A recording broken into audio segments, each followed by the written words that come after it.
my God, it's a mole. Oh my God, look.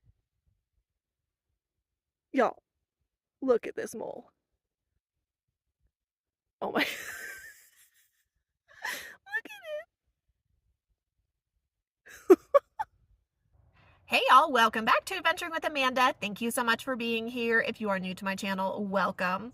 In today's video, we are talking about my top red flags or deal breakers for campsites. What would make me turn away and find a different campsite? I have compiled a list for you, and these are my personal deal breakers. Yours might be very different, but I just want to share these factors for you. And let me know yours in the comments. Like this video, subscribe to my channel. Let's dive in.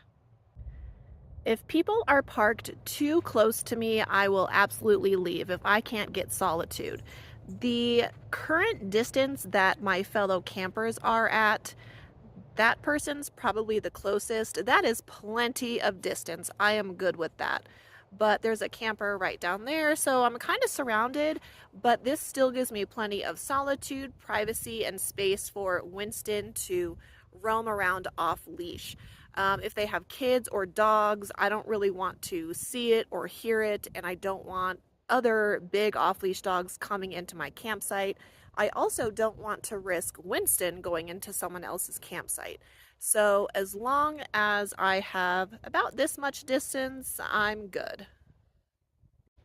Of course, I need cell service. Y'all, I'm 35, I got bills to pay. I've owned a freelance writing business for 10 years. I'm a digital creator. I have to have internet, and my internet has to be good enough so I can upload YouTube videos, of course.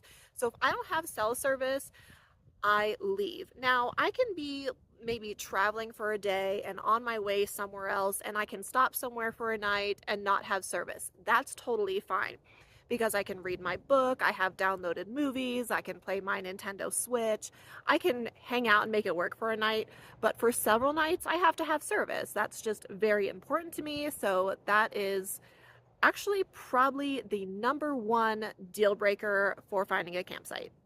Okay, so here's Matty Van Halen, YouTube, you guys know him, and he's gonna tell us what his red flags are for campsite. TT, like barking dogs.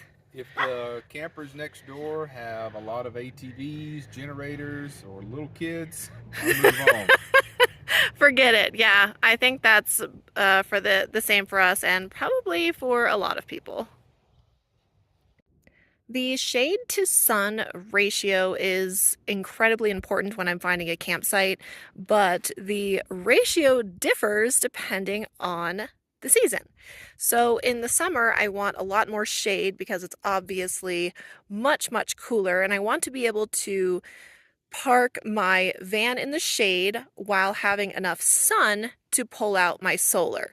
So this is a great campsite because, as you can see, we have plenty of shade and also plenty of sun, and it does shift throughout the day. So right now I have this good sunny spot behind my van that I can pull my solar out into. Now in the winter, it gets much cooler, right? Between probably 55 and 70 degrees Fahrenheit during the day in Quartzsite, where I spend my winters.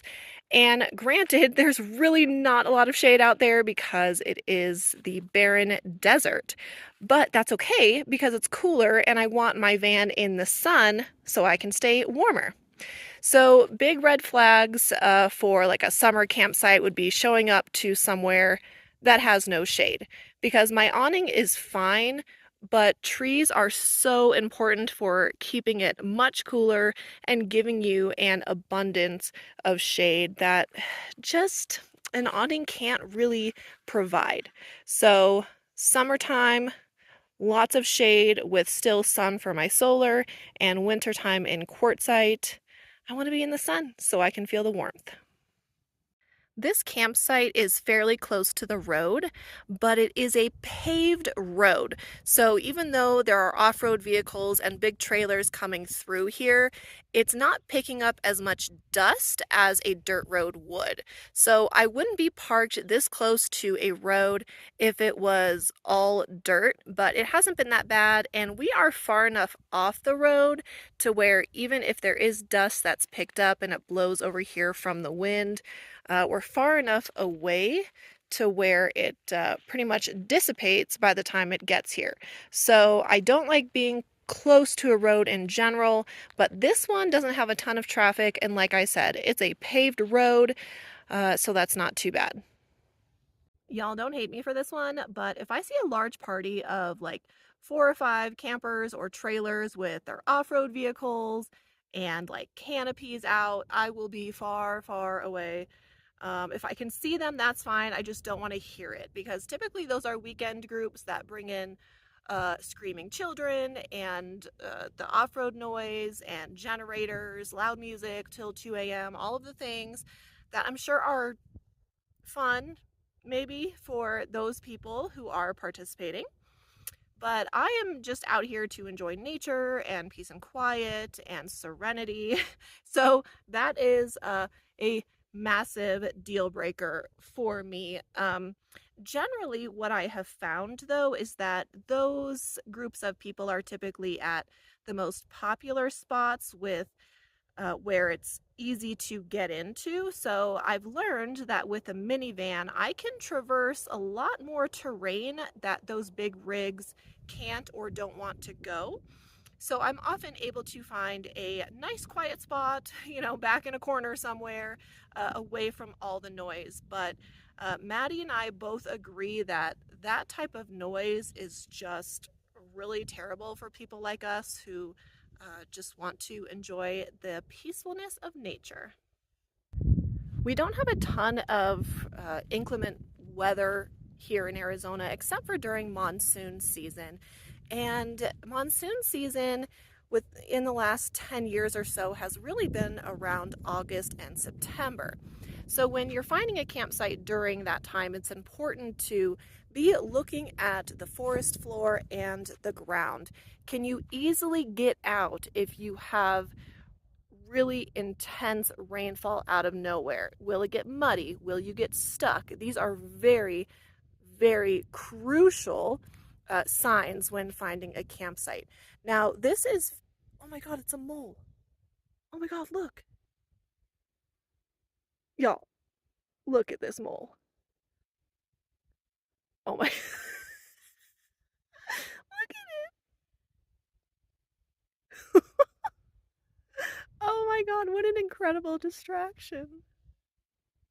Wow, so okay, I just got super distracted by that mole. But anyways, look at the forecast. I talk about that a lot, but when you're pulling up to an area, just make sure that it's safe and you won't get stuck. I've heard some really unfortunate stories about people getting stuck places, especially if you don't have cell service and you can't get help.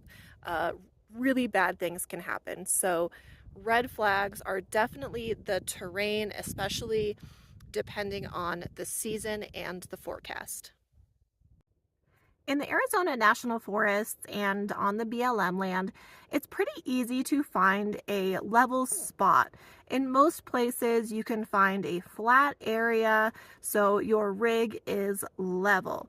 Now, this can be a deal breaker for me if I can't find a flat spot, because ultimately, I carry levelers, but I don't want to have to use them. I don't know why. I just don't want to have to use them. I want to be able to pull up and position my van so I'm level without having to use my blocks. Now, like I said, it can be a deal breaker, but there are compromises to be made in certain situations, like if you're having a difficult time finding a camp spot, if there's an area with really beautiful views that you just want to be at, or a personal example would be when we were at Alamo Lake early this year and we parked right on the water, but it was on a pretty steep hill. So we had to use a lot of levelers for that situation, but it was worth it because how often do you really get to camp right on the water like that? So of course I carried 2x6s as my levelers that work out really well. And I will find a flat level spot over something that's on a hill, like I said, unless there's views or a lack of spaces. It's not a complete red flag, but it can be a deal breaker. Kind of a funny story for our last red flag on the list. So Maddie and I had somebody stop by our campsite in a Ram ProMaster, and his name is Dave, and turns out he follows us on YouTube.